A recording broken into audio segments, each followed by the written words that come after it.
Hey, welcome back to the channel. My name is Justin Greenewalt. This is my side channel where I talk about things related to YouTube, gear that I found to be useful, and whatever I happen to be interested in at the moment. I have several different YouTube channels. I've made just tons and tons of thumbnails over the years, including some videos that have gotten hundreds of thousands of views.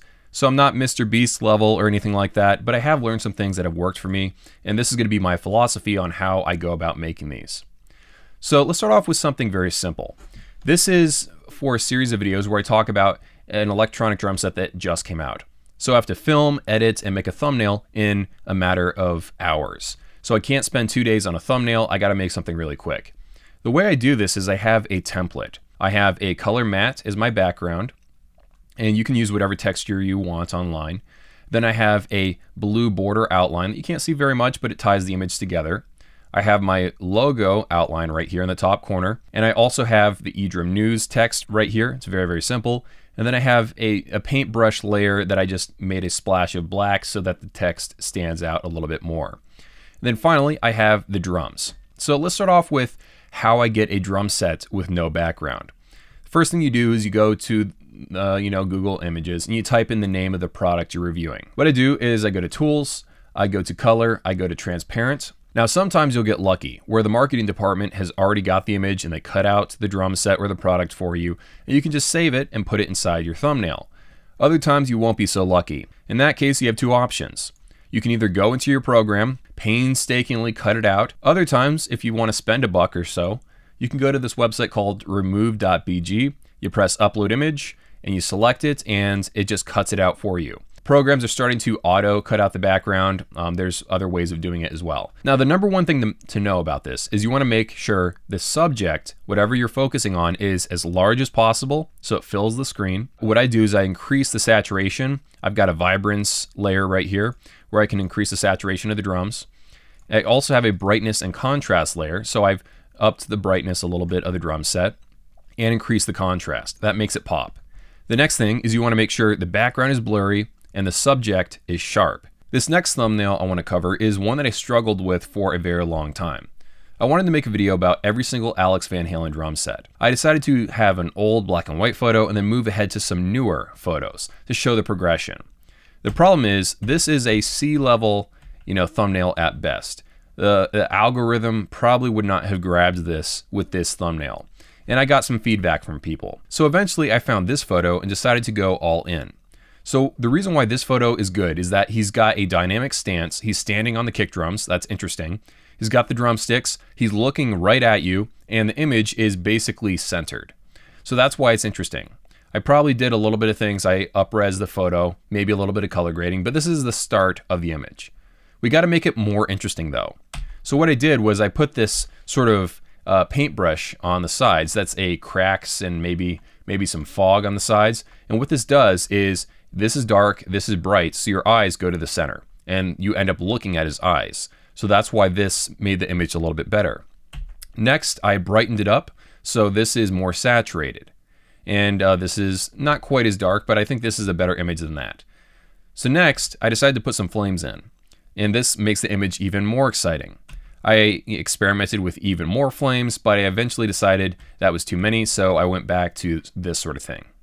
So the reason why this whole thing works is that it's very bright, it's very contrasty, your eyes are directed towards the center, who's the subject, and it looks exciting. And it also works if you sort of zoom out and it looks very, very small. You automatically want to read the title and see what it's all about. And this is my stack of layers. It got brightness, vibrance. I had to cut him out so that I could adjust just his skin and also the background separately. I think this is a pretty good thumbnail, and it's gotten hundreds of thousands of views, so apparently something about it is working.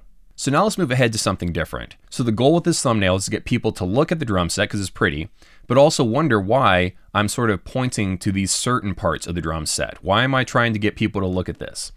So the way I got this done is I found this cool photo. I probably sharpened it and increased the saturation and contrast.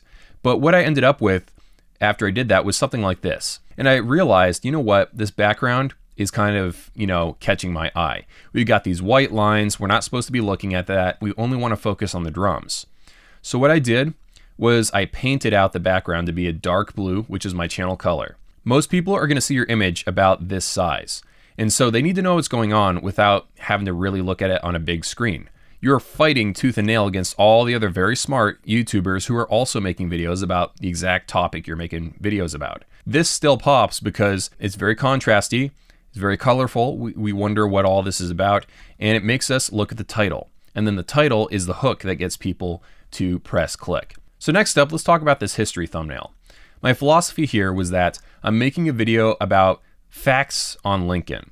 And one of the facts is that he was a wrestler. He actually won 299 matches and only lost one match that we are aware of. So I needed something wrestling related to pop. And so I found this image of some people wrestling from the WWE.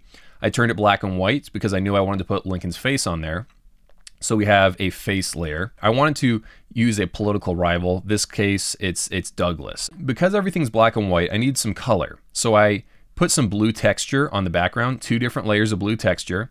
And then I set the blend mode to whatever it was, glow or hue or something like that. And then I masked it so I could cut out the people so they weren't blue and the audience was. Also, I wanted to create a 3D depth. I put his head over the ropes instead of cutting the rope to be in front of his head. And then I have a channel logo over here, and that's what I went with. Now let's move ahead to a review thumbnail. So this is the original photo, and then this is what I turned it into. There's a lot of elements that go into this. So number one, I want to make sure that the background is blurry and the drum set is sharp, like I said before. I also want to remove distractions. So this giant sonar logo right here has got to go. And so that's what I did right there. I painted it out. Also, you can see there's a bit of wall here. This is too bright. It's matching with this. So I got to make sure we focus on this and not this. I have to paint that out as well. I also want to get rid of this cabling and stuff over here. So I painted that out. I have 2 rugs that don't quite match. I want to paint that out as well. And then over here, I don't know how much I did over here. It's blurred out, so I don't really have that much to worry about. I do remember there's this sort of bright light over here, and so I also paint that out as well so it's not catching your eye. So here's what the background image looks like because it's blurred, and here's what the front image of the drum set looks like. I actually had to mask all of this out. I used a paintbrush, and for like a whole hour or so, maybe longer, I cut out the entire image and then just left the drum set. Once I had only the drum set as one layer and the background layer is a different layer, I then blurred out the background until it looks good. Because blurring kind of shifts the image one way or the other, I actually had to grab the drum set and sort of shift it around a little bit until it was directly above the blurred image. And then, because I had the drum set by itself, I could mess with the vibrance and the contrast of just the drum set. Really adjusting the saturation of something by itself makes a big difference. The next image is a different style of video. This is not a review. This is a video where I go through every Alesis drum set they make, and I wanted this image to do a couple of things at once. So this is the thumbnail for this.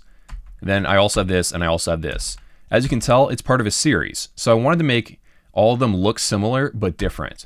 The way I make them stand out is I have the logo of the brand up top, and the way I make that stand out is I've got an inner shadow. So it sort of sinks into the image. Over on this Alesis one, I also put an outer shadow below it as well. I wanted to tie them all together by having the same color background. So this is a fog or a smoke sort of thing. I put a color overlay on it and then duplicated it so it was a little bit stronger. And then I have another cloud overlay that's black, and that's the ground right there. Without it, the image still works, but I feel like I kind of like the green. So that's why I went with that.